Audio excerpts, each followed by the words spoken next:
Police CEIR પોર્ટલની મદદથી mobile ચોરીનો ગુનો ડિટેક્ટ કર્યો છે.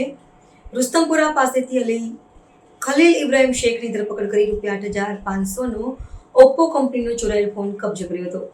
સુરત રેલવે પોલીસ દ્વારા મોબાઈલ ચોરીનો ગુનો ડિટેક્ટ કરવામાં આવ્યો. આ કામમાં CEIR પોર્ટલનો ઉપયોગ કરીને ચોરી થયેલ મોબાઈલ ફોનનો ટ્રેક કરવામાં આવ્યો હતો.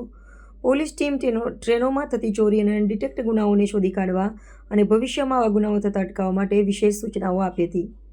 નાયબ પોલીસ અધિક્ષક શ્રી DH ગોર અને પોલીસ ઇન્સ્પેક્ટર શ્રી HD વ્યાસના માર્ગદર્શન હેઠળ હેડ કોન્સ્ટેબલ ઉમેશભાઈ પિતાંબરભાઈ અને વુમન હેડ કોન્સ્ટેબલ પનીનાબેન વિજયભાઈ આ કેસની તપાસ કરી CEIR પોર્ટલ દ્વારા એક્ટિવ થયેલા મોબાઈલ ફોનના નંબરના HDR આધારે શંકાસ્પદ વ્યક્તિનું નામ અને સરનામું મેળવવામાં આવ્યું.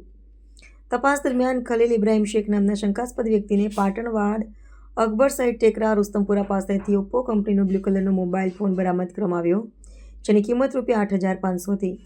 આ મોબાઈલ ફોનની ચોરીનો ગુનો અનડિટેક્ટ હતો, જેનો ભેદ આ રીતે ઉકેલવામાં આવ્યો.